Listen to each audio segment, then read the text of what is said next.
Okay, so I pride myself on always playing the whole song, but I didn't do that this time because it's so long and so repetitive that I was gonna have a hard time counting in my head that many times anyway. But that's all the parts. There's just 3 chords and 2 ways of arranging the chords. As usual with Searows, it's all about the tuning, which is a very unusual tuning. And also an unusual little capo technique, which is you have a capo on the 4th fret, but not of all 6 strings, of the 5 strings, but not the low string, not the low E string, not the 6th string. So you got to get your capo, and you want to come around from this side and capo the 4th fret, but just the 5th, 4th, 3rd, 2nd, and 1st strings, and leave the 6th string uncapoed, okay? And then, which yes, should be, and just as usual when you capo, just sort of watch out that you're not sort of pulling the strings in any direction, that they're straight down. And then yeah, just sort of try to line it up carefully so that this string is ringing without getting hit by the capo. Okay, and then this is gonna be your tuning. You ready? You're gonna take the low E string down to C, okay? This is the uncapoed one. It's gonna be a C. I recommend tuning with the capo on.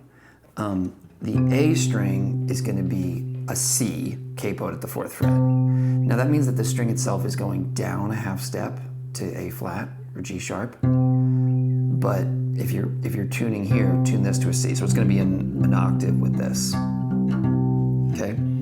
The D string is gonna be an F capoed at the 4th fret, which again means actually tuning it down by a half step to D flat, C sharp. Okay, so we have C, C, F, and then this is gonna be an A. The G string is gonna be an A capoed at the 4th fret, which means that what it actually is an F, so tune down a whole step to make it into an A. And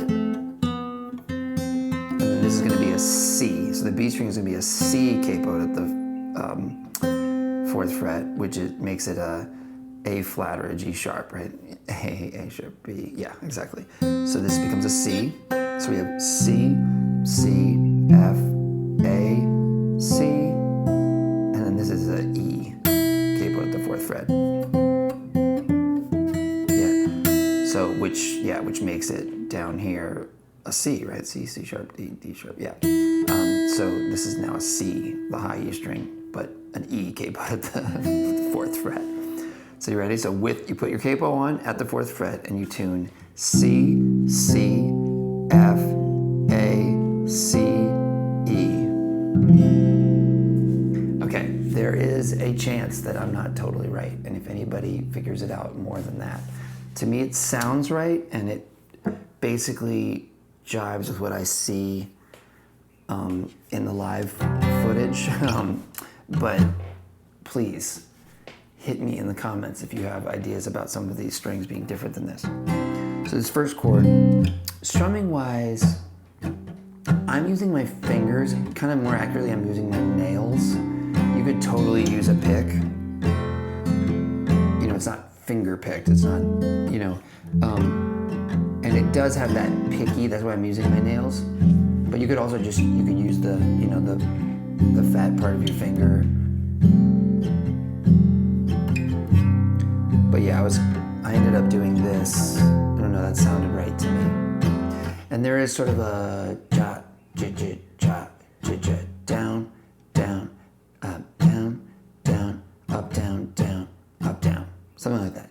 Down, down, up, down, down, up, down.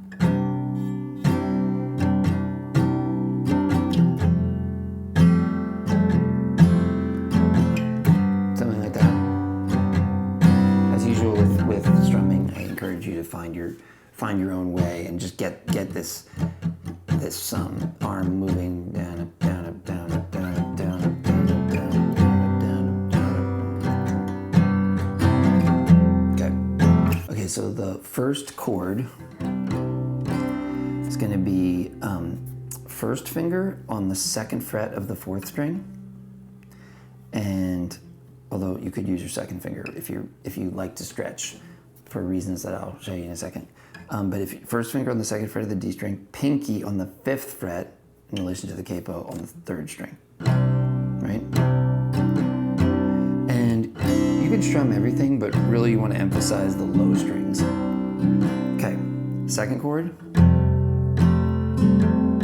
This is now, you still have the 2nd fret on the 4th string, and now you have the 1st fret in relation to the capo, aka the 5th fret overall on the low string. Right. Now again, if you used your 2nd finger for this, then you can just keep it there. If you use your 1st finger, then you have to kind of move to get into this. And now the 3rd chord is, it's 2nd fret on the 4th string, 2nd fret on the 3rd string, and 3rd fret on the 6th string. There's different ways you could finger it. I think I was mostly just moving and doing it this way. That's just like the way I like to play. So I moved so that I had my 1st finger on the 2nd fret of the 4th string, my 2nd finger on the 2nd fret of the 3rd string, and my 3rd finger on the 3rd fret of the low string. You know, if you want to just keep this here the whole time, the 2nd finger, you can. And then you could finger it like this with your 1st finger on the 2nd fret of the 3rd string. Keep bringing your 2nd, and then, you know, and then it's back to that, back to the 2nd one.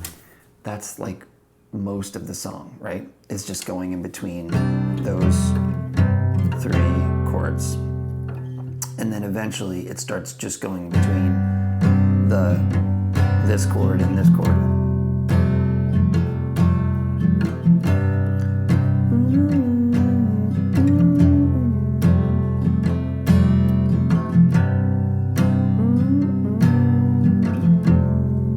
Right? Again, there's ways to do it where you don't have to move.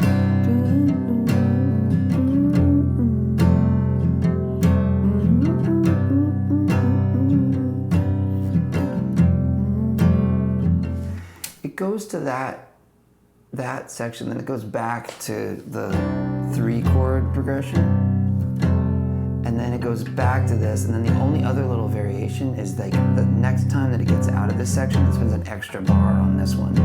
So it's like, you know, 1, 2, 3, 4, 1, 2, 3, 4, right?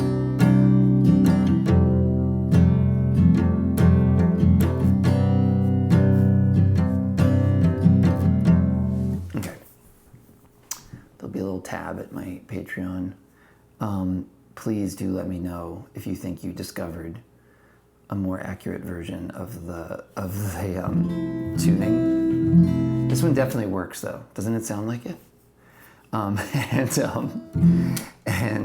let me know any other questions or comments, and thank you so much for watching.